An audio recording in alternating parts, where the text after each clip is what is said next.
Olá, meu nome é Jefferson Thiago Rockenbach, eu sou professor da área das Ciências da Natureza. Eu dou aula de Biologia, de Física, de Química e tenho mestrado pela Unesp.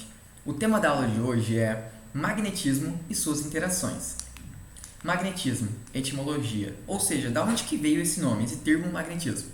Veio lá da Grécia Antiga, de um local conhecido como Magnésia.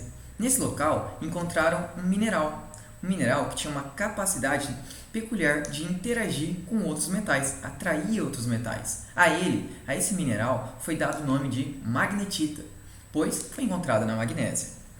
A peculiaridade desse metal, a nível químico, é que na sua formação química é basicamente Fe3O4, ou seja, um óxido de ferro, tem átomos positivos e negativos, porém estão extremamente organizados, de maneira a formar um polo positivo e um polo negativo, visto que o ferro é positivo e o oxigênio é negativo. Isso gera um polo norte magnético e um polo sul magnético. Por isso que ele atrai outros metais.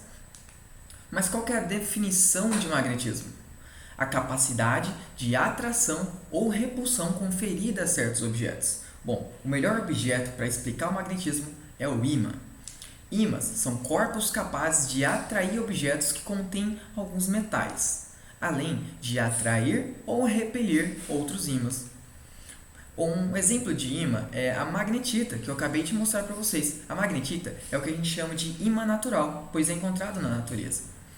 Mas existem os ímãs artificiais, que são feitos de ferro, cobalto ou níquel, que são ferromagnéticos. Eles precisam passar por um processo chamado de imantização para adquirirem essa capacidade magnética. Onde usamos o magnetismo dos ímãs? Bom, hoje em dia nós criamos nossos próprios ímãs, de acordo com a necessidade tecnológica. Nós vemos eles nas geladeiras, nos smartphones, nos motores elétricos, nos trens lá no Japão que flutuam sobre o trilho e andam a 603 km/h. Também vemos no fone de ouvido e também na medicina, nas máquinas de ressonância magnética. Visto a importância dessa tecnologia, desse mecanismo, como que funciona? Vamos entender. Para compreender o magnetismo, precisamos compreender o processo de imantização desses ímãs falsos. Bom, a imantação, ela basicamente é o processo pelo qual um material que não possui características magnéticas torna-se um ímã. Passa por uma máquina chamada magnetizadora, nela é colocado esse metal, essa liga metálica, esse óxido de ferro, o níquel ou o cobalto, que são ferromagnéticos, eles se passam por uma carga elétrica muito alta, por exemplo, 250 watts em 5 segundos. A partir disso, o que acontece? Os átomos que antes estavam desorganizados passam a se organizar. Então, eles começam a todos ficarem direcionados, O oxigênio e o ferro ficam direcionados, formando polos, positivos e negativos separados, Isso é legal porque fica exatamente como a gente viu lá a magnetita, só que mais forte até. Então, vamos compreender esse funcionamento. Se eu coloco dois ímãs para interagir, as cargas iguais elas se repelem, Aí eu vou estar mostrando o experimento prático na hora. Então, olha aqui, gente. Se eu boto o polo norte com o polo norte, repele. O polo sul com o polo sul, repele, porque são cargas iguais. Agora, os opostos se atraem. O que eu quero dizer com isso? Cargas positivas e cargas negativas, se eu inverto aqui um desses ímãs, eles são atraídos, Por que isso acontece? Professor, vamos fazer um teste aqui, deixa eu inverter aqui. Nossa, não chega perto de jeito nenhum, Parece que tem um campo aqui em volta. Exatamente, meu querido. Existe um campo magnético, O que é o campo magnético? É importante entender esse mecanismo. Vamos lá, vamos entender o que é o campo magnético. O campo magnético é nada mais, nada menos do que esse formato que vocês estão vendo nessa imagem. Por estes átomos estarem com seus polos organizados, separados, ou seja, o ferro e o oxigênio estão direcionados, gera-se uma concentração de cargas nesses polos. Então, um polo ele começa a se sentir atraído pelo outro, porque um é positivo e outro é negativo. E o que acontece? Os elétrons, isso força uma troca elétrica. Então, os elétrons começam a ser transferidos de um polo para o outro, como a gente pode estar vendo aqui nesse exemplo do polo norte para o sul. Então, esses elétrons formam o que a gente chama de correntes elétricas. Essas correntes elétricas são exatamente o campo magnético. né, que são desenhados formando essas linhas de indução. Então, o campo magnético é formado por linhas de indução, que são esses elétrons, né, essas correntes elétricas que vão de um campo para o outro. É uma interação entre esses átomos. Bom, essas linhas de indução, elas mostram em cada ponto do espaço uma orientação, direção e sentido do vetor campo magnético. Exatamente, pessoal. Olha o que eu acabei de dizer. O campo magnético é uma grandeza vetorial, porque ela é representada pelo vetor B, né? Ela tem uma direção e um sentido. Então, essas correntes elétricas, elas podem ser sentidas, né, se a gente interage em dois ímãs, né? E a intensidade pode ser medida também por uma unidade de medida chamada Tesla. Bom, vamos continuar entendendo esse campo magnético. Então, o que é o campo magnético? Resumindo aqui, gente, é uma área de influência representada por linhas de indução, que são essas correntes elétricas que partem do norte, do polo norte magnético, para o polo sul magnético do ímã. Então, essas interações entre esses campos podem ser sentidas por outros ímãs e interagem, sendo atraídas ou repelidas, né? Então, afinal, qual que é o papel do campo magnético? É por meio dele que um ímã consegue interagir com outros corpos, né? Atrair ou repelir quando se trata de ímã, e com outros metais ele atrai.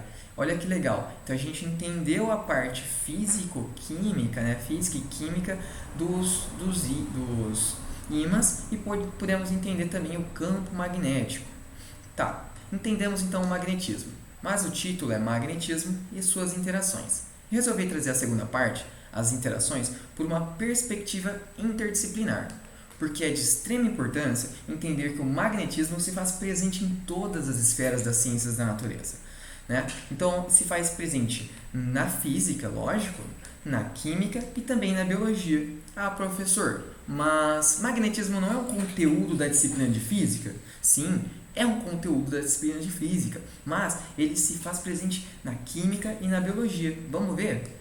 Bom, vamos ver aqui. Na física, eu trouxe uma demonstração do campo magnético da Terra, um experimento prático em que a gente vai ver como funciona o campo magnético da Terra, porque a Terra é como se fosse um grande ímã. Mas isso aqui já eu vou mostrar para vocês, vai ser bem legal. E na biologia, professor? Onde que está o campo magnético na biologia afinal? Bom, vou dar um dos inúmeros exemplos. O DNA. O DNA é uma fita dupla, certo? Uma fita dupla que é ligada. Nossa, professor, mas como é que ela é ligada se ela não está colada? Exatamente, ela consegue se ligar por uma distância. Isso acontece porque o DNA é um ácido que é cheio de moléculas que a gente chama de bases nitrogenadas. Adenina, timina, guanina, citosina. Essa codificação do DNA são bases nitrogenadas que tem esse nome porque, olha o nome, tem nitrogênio e oxigênio, bases nitrogenadas. O nitrogênio e o oxigênio são átomos eletronegativos, extremamente eletronegativos. Então, as moléculas de um lado interagem com as moléculas do outro. Então, o hidrogênio fica puxando esses nitrogênio e oxigênio, o que liga essa fita. Essa ligação é uma ligação intermolecular, né? Uma ligação entre moléculas, que forma esse efeito chamado de ponte de hidrogênio, que nada mais é do que um efeito magnético de atração de um polo positivo e um negativo entre moléculas. Então, olha que interessante, gente. Se não houvesse essa relação magnética nessas moléculas do DNA, não teríamos o código do DNA, não teríamos nossas células, nossos tecidos, né? O seu cachorrinho, o seu gatinho, eu, você, nenhum de nós estaríamos aqui, nem as árvores, porque tudo precisa de material genético, todos os seres vivos. Então, vamos agradecer ao magnetismo. Graças a ele, é possível que haja vida. Outro exemplo são as hemácias. As hemácias são células que fazem parte do nosso tecido sanguíneo, células anucleadas e côncavas, que basicamente servem para carregar oxigênio e levar para os nossos tecidos e órgãos. O oxigênio produz energia ali através do ATP e nos dá força. Bom, como funciona isso? A hemoglobina, a hemácia, é formada por várias hemoglobinas, que são proteínas com ferro. Gente, lembra que eu falei que o ferro é eletropositivo e o oxigênio é eletronegativo? Então, esses ferros da hemoglobina ajudam a fixar o oxigênio ali. E aí, através desse mecanismo magnético, as hemácias conseguem carregar o oxigênio para todos os nossos corpos, todos os nossos tecidos e órgãos. e nós temos energia para sobreviver.